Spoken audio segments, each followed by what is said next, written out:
स्वास्थ्य और वेलनेस के नाम पर आप मूर्ख तो नहीं बन रहे हैं। मुझे याद है कि जब हम लोग युवावस्था में थे तब हमें बताया गया था कि घर का खाना ही सबसे ज़्यादा स्वास्थ्यवर्धक होता है। लेकिन 90 के दशक में जैसे क्रांति सी आई, कॉर्नफ्लेक्स, चाहे उसका वज़न कुछ भी हो, ग्रीन टी, ओट्स, दक्षिणी अमेरिका में पैदा होने वाला एक उच्च प्रोटीन और पोषण तत्वों से भरपूर क्विनोआ, गोभी, स्मूदी, कद्दू के बीज जैसी चीज़ें हमारी डिनर टेबल पर आ गईं। और जो पारंपरिक घर के खाने की चीज़ें थीं वो एक तरफ हटाई जाने लगीं। बड़े आक्रामक तरीके से यह विज्ञापित किया गया कि ये चीज़ें हमारे घर के खाने की तुलना में ज़्यादा पोषक हैं। यह अभियान सन 2020 में केवल पोषक अर्थात स्वास्थ्य वर्धकता पर ही नहीं रुक गया। एक नया शब्द फैलाया जाने लगा, इम्यूनिटी अर्थात रोग प्रतिरोधक क्षमता। और हमारे जो पारंपरिक भोजन, बेसन, बाजरे के लड्डू, ठंडाई, लस्सी जैसी चीज़ें थीं, उनमें इम्यूनिटी नहीं है या कम है, ऐसा हमें आभास कराया जाने लगा। मैं कोई डॉक्टर नहीं हूँ, लेकिन तर्कपूर्ण बात तो कर ही सकता हूँ। अगर तर्क की कसौटी पर कसा जाए तो मैं कह सकता हूँ कि स्वास्थ्य और वेलनेस के नाम पर हमें बाकायदा मूर्ख बनाया जा रहा है। आप केवल अपना इंस्टाग्राम खोलकर देखिए, स्वास्थ्य और वेलनेस पर आपको 4 करोड़ 2 लाख से ज़्यादा पोस्ट मिल जाएंगे। स्वास्थ्य पर ही 122 लाख पोस्ट हैं, हेल्दी पर 161 लाख पोस्ट मौजूद हैं और हेल्दी लिविंग पर 30 लाख पोस्ट मौजूद हैं। आज सबसे ज़्यादा प्रचलित शब्द है प्रोटीन। ये स्वास्थ्य के प्रति जो बेहद लगाव है, जिसे ऑब्सेशन कहा जाता है, उसे बताता है। मैं स्वस्थ रहने के लिए किए जाने वाले कार्यों के विरुद्ध नहीं हूँ, लेकिन एक बार फिर से सोचना चाहता हूँ कि जो विचार इंस्टाग्राम हमें दे रहा है या हमारे मस्तिष्क में डाल रहा है, क्या वो सचमुच वास्तविक है? वो कहते हैं कि पतला होना ही स्वस्थ होना है और जो पतला है वो स्वस्थ है। इस कारण पूरा का पूरा यूरोप आज अपने आप को असुरक्षित महसूस कर रहा है। सच तो ये है कि हम अपना दिमाग इस्तेमाल करने के स्थान पर मार्केट जो हमें गाइड कर रहा है उससे नियंत्रित हो रहे हैं। और आपको सुनकर ताज्जुब होगा, ये मार्केट 4 अरब 2 करोड़ डॉलर का है, जो शॉर्टकट स्वास्थ्य के लिए बताए गए हैं उनकी मार्केटिंग से। चलिए इसे कुछ उदाहरणों से समझते हैं। आज सर्वाधिक बिक्री किया जाने वाला वेलनेस प्रोडक्ट है ग्रीन टी। ग्रीन टी की बात करें तो सन 2019 में 18.4 अरब डॉलर का इसका मार्केट था। यह प्रचारित किया गया है कि अगर एक दिन में आप 3 कप ग्रीन टी पीते हैं तो आप सुपर ह्यूमन बन जाएंगे। आपका मोटापा गायब हो जाएगा, डायबिटीज़ पर रोक लगेगी, मस्तिष्क की कार्यप्रणाली विकसित होगी और यहाँ तक कि कैंसर की रोकथाम भी इससे होगी। क्या वास्तव में ऐसा है? अब कैंसर के बारे में रिसर्च करने वाले तो रेड वाइन को भी इससे बेहतर मानते हैं। ग्रीन टी वजन बिल्कुल नहीं घटाती, इस बात का आप मेरा विश्वास करें। हाँ, ये आपका मेटाबॉलिज्म को ज़रूर इम्प्रूव करती है, लेकिन ये काम तो कोई भी चाय, चाहे वो ब्लैक टी हो या रोज़ाना इस्तेमाल में की जाने वाली कोई भी चाय, वो भी यही काम करती है। अब अगर इसकी रोग प्रतिरोधक क्षमता की बात करें तो विज्ञान ये कहता है कि ब्लैक टी और ग्रीन टी की पत्तियों में एक जैसी रोग प्रतिरोधक क्षमता है। अब बताइए कि क्या आप अब भी ग्रीन टी पीना पसंद करेंगे? आप ज़रूर पिए, लेकिन ये सोचकर न पिए कि इससे आपका वजन घट जाएगा। अब बात करते हैं ग्लूटेन फ्री प्रोडक्ट्स की। ग्लूटेन एक प्रकार का प्रोटीन है जो गेहूं, जौ और राई में प्रचुर मात्रा में पाया जाता है।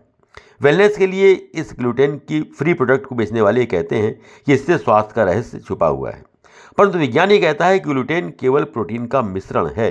हमें ग्लूटेन फ्री प्रोडक्ट को तब तक नहीं लेना है जब तक कि हमें कोई ऐसा रोग ना हो जहां हमें इसकी वास्तविक ज़रूरत हो। गेहूं, जौ और राई के स्थान पर ग्लूटेन फ्री प्रोडक्ट का खाना तभी उचित है जब हमारा शरीर प्रोटीन के प्रति ज़्यादा सेंसिटिव हो। अब अगर यूके की बात करें तो केवल 5% जनसंख्या को इस तरह की समस्याएं हैं जहां उन्हें ग्लूटेन फ्री प्रोडक्ट की आवश्यकता है। लेकिन तथ्य ये है कि 12% जनसंख्या ऐसे प्रोडक्ट को ले रही है। अब आते हैं वेट लॉस अर्थात वजन घटाने पर। बहुत सारे प्रोडक्ट वेट लॉस के नाम पर बेचे जा रहे हैं, लेकिन सीधी बात यह है कि वजन का घटना कैलोरी के बर्न होने पर निर्भर करता है। आपके शरीर में जमा कैलोरी जितनी ज़्यादा कम होती जाएगी उतना आपका वजन घटेगा। पिज्ज़ा, बर्गर जैसे फास्ट फूड मोटापा बढ़ाते हैं, लेकिन ग्लूटेन फ्री पदार्थ को खाना इसका हल नहीं है। और ध्यान दीजिए, हर ग्लूटेन फ्री पदार्थ 242% 242% अधिक महंगा है। इसी कारण पिछले 3 सालों में इनका मार्केट $5.47 अरब तक पहुंच चुका है और सन 2027 तक इसके 43.65 अरब तक पहुंचने की उम्मीद है। हम जानते हैं कि गाय का दूध सर्वोत्तम है, लेकिन अब ये फैलाया जा रहा है कि गाय का दूध फैट बढ़ाता है। इंस्टाग्राम पर यह विचार हमारे अंदर रोपित किया जा रहा है ताकि हमारे फ्रिज में इस गाय के दूध के स्थान पर बादाम का दूध या सोयाबीन का दूध जगह बना सके।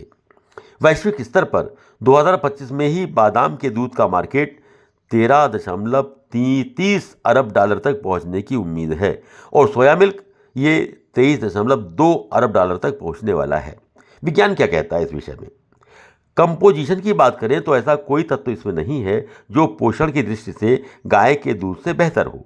पोषण की दौड़ में गाय का दूध इनसे बहुत आगे है। जब तक आप गाय का दूध पचा सकते हैं तब तक आपको कोई और दूध लेने की आवश्यकता ही नहीं है।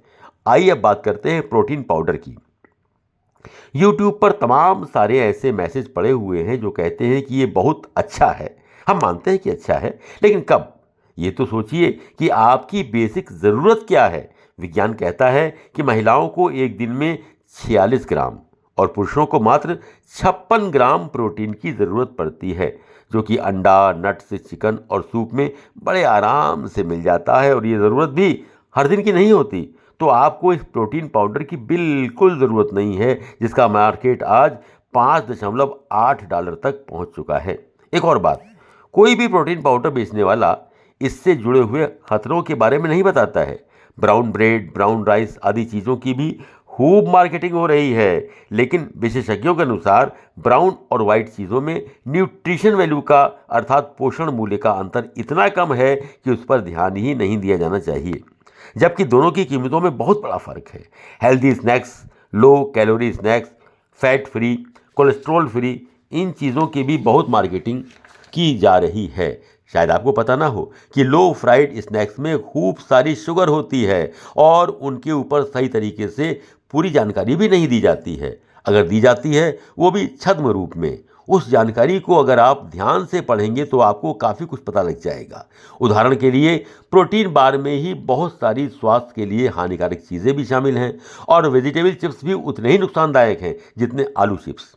इसी प्रकार मिनरल वाटर के नाम पर जो आपको बेचा जा रहा है और कहा जाता है कि उसमें वो सब कुछ है जिसकी आपको ज़रूरत है, लेकिन ये आपको कोई नहीं बताता कि उसकी हर बोतल में काफ़ी चीनी की मात्रा होती है। शायद आपको ये भी पता नहीं होगा कि शुगर इंडस्ट्री ने एक रिसर्च पर काफ़ी पैसा खर्च किया और मनमाने तरीके से ये उस रिसर्च के द्वारा प्रमाणित करवाया गया कि चीनी से खतरा कम है। उसके मुकाबले मोटापा जो है ना, उसे स्वास्थ्य के लिए एक राक्षस के रूप में चित्रित किया गया।